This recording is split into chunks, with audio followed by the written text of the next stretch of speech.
Wow, from way up here on this mountain of a state budget, I can see Lake Michigan way over there to the east. And if you look over this way, you can see the Mississippi River. From way up here on top of this $80 billion spending plan, we can see all the impacts that it's going to have on education, healthcare, transportation, prisons, you name it. In fact, the state budget, which Tony Evers unveiled today down at the state capitol, is probably the most important and biggest thing that our state leaders do. Wait, if the state budget is such a big mountain of an issue, why do Republicans and Democrats spend so much time fighting over these little molehills down here? They grab the headlines and they're flashy, but when it comes to how they affect the state, they don't amount to much at all. I can barely see you, Phil, way down on that molehill, but that's a good question. And we're going to talk about mountains and molehills at the state capitol on today's Center Stage with Milfred and Hands, the Wisconsin State Journal's political podcast from the sensible center of Wisconsin politics. I'm Scott Milfred. I'm the editorial page editor for the State Journal. And I'm Phil Hands. I'm the editorial cartoonist for the Wisconsin State Journal. And we are half of the Wisconsin State Journal editorial board. The better looking half.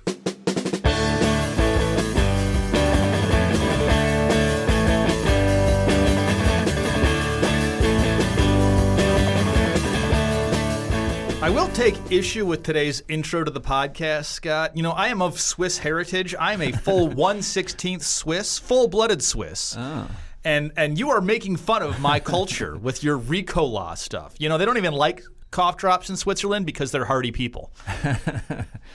Well, Phil, I'm just glad you got your voice fixed. It sounded like you needed a Ricola down on that molehill. I just wanted to issue my offense to the whole thing. You're very insensitive to my cultural heritage. I apologize, but I'm sure the Ricola marketing team made sure that they did it respectfully and accurately. Respectful of Swiss culture. Well, my throat is feeling just fine here today, and we're going to talk about mountains and molehills. So you're up on the mountaintop. I was down in the molehill. Yeah, and I had a little trouble understanding you. You sound like a little flea. Yes, well, I am of small stature. The mountain of an issue that was unveiled today, finally, by Tony Evers, is the 2-year state budget. It will run from July 1st of this summer till June 30th of 2021. It affects just about everything you do, whether it's the potholes on your road or the education your kid gets or the dope you get to smoke after you've for your glaucoma. We'll get to that, Phil. Our editorial board has already weighed in with 5 editorials on the state budget that the governor is just unveiling today. And Lord knows how many editorial cartoons. That's true. Like most governors, what they do is before they unveil all the details, of which there may be some devilish material within, they like to put out feel-good stories to the press about, hey, we're going to do this, we're going to do that, we're going to do this. We're going to hug puppies. Yeah, and some of those have sounded pretty good. So, for example, in Wednesday's State Journal editorial, we got in favor of Tony Evers' proposal for $150 million more dollars for UW's system, and also a continuation of the tuition freeze for students. Which it's a win-win-win. That's only 2 wins, isn't it? It's only 2 wins? It's not a win-win-win. It's a win-win. Higher funding and a tuition freeze. And a lose for taxpayers. It's a win-win-lose. I can't imagine that the Republicans won't like continuation of the tuition freeze because it's been so popular. They will probably quibble to some degree with either the amount of money going to UW or perhaps where it's going or what the rules are around that money. They're going to teach kids how to read and write good, and that's not important for workforce development. Worth remembering that a couple budgets ago, the Republicans cut UW funding by $250 million. Then in this past budget... Because UW's system was a complete and utter embarrassment to the state. That was a line they were using because their reserves were so high. And they maybe were a little high, but on the other hand, you could easily say that the state government's reserves are incredibly low. Really embarrassingly low. Yeah. Then the previous Sunday, we credited Evers and Republicans who run the legislature for helping the homeless to avoid eviction and get help finding affordable housing. That's, of course, something that our newspaper is focused on a lot. And it's important because there's almost 20,000 kids in Wisconsin who, according to school districts, do not have a safe and secure place to go home at night. Statewide, there's basically a school district the size of Madison that's homeless. Yeah, and it maybe isn't that they're on the street, although some will be periodically, but it might be they're crashing on a friend's couch or they're going to a shelter. But we wrote about that. We also got behind pay raises for public defenders and prosecutors. Some of these privately hired public defenders are making $40 an hour. That might sound like a lot of money to you or me, Phil, and to any journalist just about. But for a lawyer, apparently that's not much at all. In fact, that rate has not been raised since 1995. Even we've gotten raises since then. Even we've gotten a raise since 1995. Wow. So they're going to raise that to $70 probably. Which is still much below the going rate for an attorney, I'm sure. And they're also going to add some district attorneys. I mean, here in Dane County, we basically have the same number of assistant district attorneys, 28-ish, that we had back in the 80s. And our county's close to twice as big as it was in terms of population. We also had in February an editorial gap in state dental care needs filling. Hey, that's a clever headline, huh?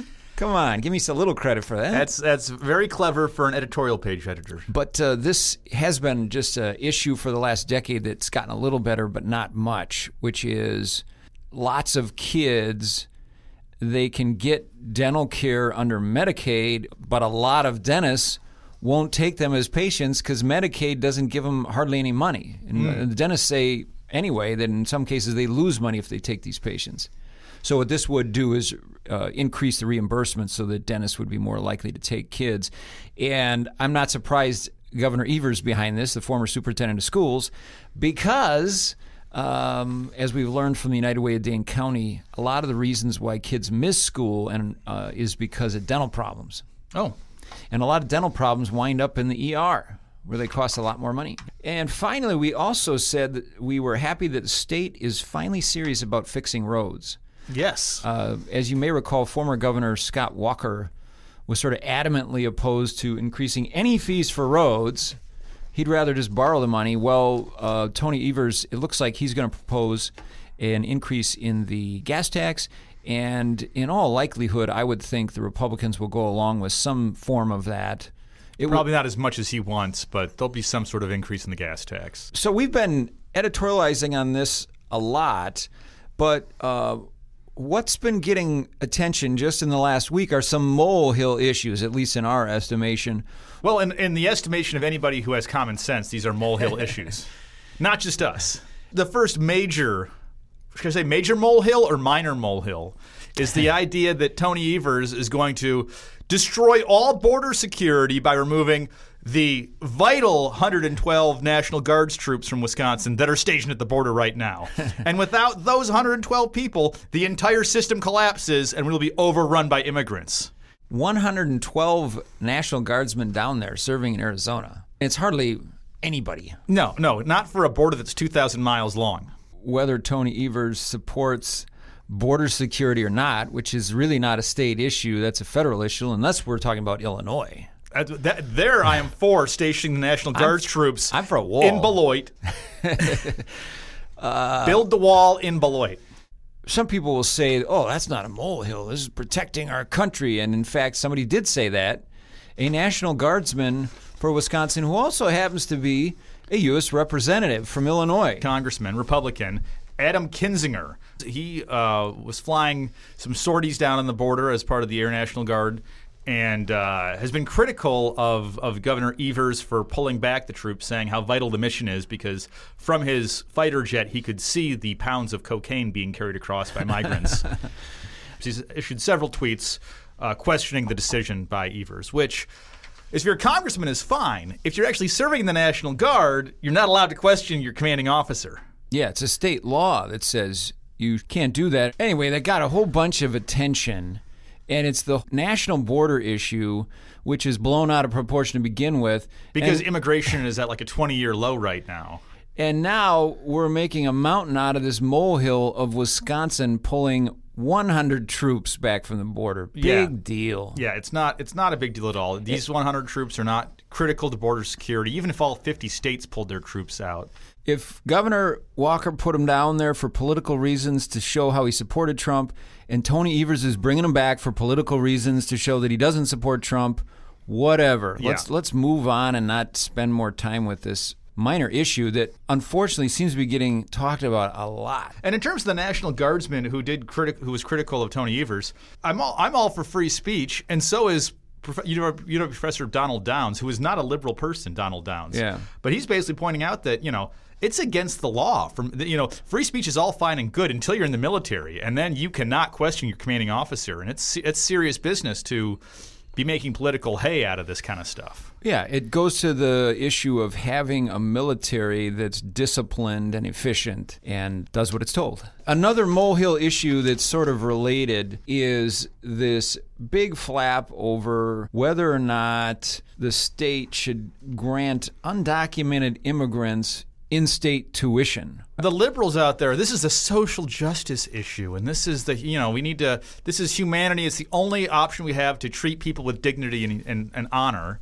And the conservatives out there think this is just letting immigrants run amok in our country, and we are a land of laws and order, and it's a really minor issue because there's not a whole lot of people that this applies to. And they act like, oh, you can come into the country illegally, waltz into Wisconsin, and get in-state tuition? Get a free tuition. A free tuition. No, that's not the way it works.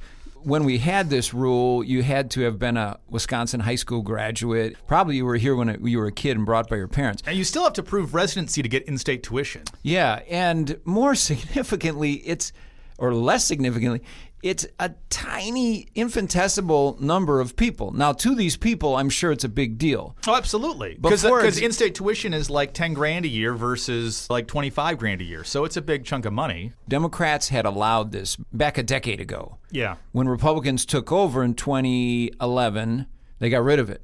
But back when we were allowing undocumented immigrants in-state tuition at UW System schools, there was about 100 students out of 174,000 UW System students who were getting this break. And for example, at UW-Madison, right here in town, there was about 15 students out of 43,000 students. So I think this is a molehill issue. Tony Evers is doing it because it makes him look good with his base, and the Republicans are yelling about it because they have to look tough on immigration. But, I mean, if we have people that are in this country illegally that have children, don't we want their children to be as smart as possible? Or should we keep their kids stupid and not give them opportunities so they can go join gangs? The larger issue of immigration is a mountain of an issue for Wisconsin, especially. Yeah, because not because we're being overrun by immigrants. It's the exact opposite.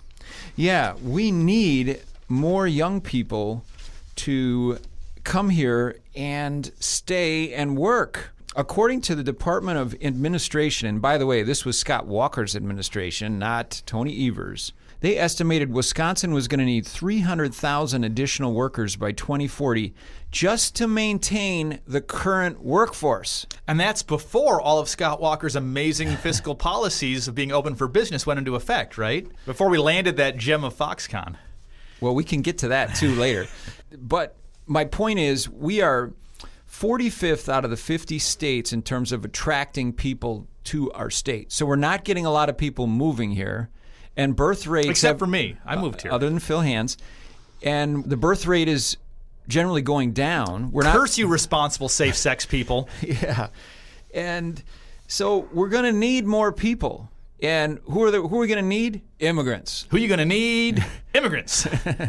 Well, one of the things grabbing headlines all over the place nowadays, especially because Tony Evers has sort of teased it out early, is medical marijuana and decriminalization of marijuana, which he's tucked into the state budget. As much as people are acting like we're either going to make drugs legal or not, I kind of think this is a molehill of an issue. It's not if you have cancer and you want to smoke some marijuana, or more likely take it as a pill or some edible to... A gummy bear. To kill the nausea from your treatment for cancer. I understand that's not a molehill for you, but it is a molehill in terms of both sides basically agree. Medical marijuana, Robin Voss, Tony Evers, Yeah. But the Senate's not on board with medical marijuana. Scotty Fitz doesn't see support for it.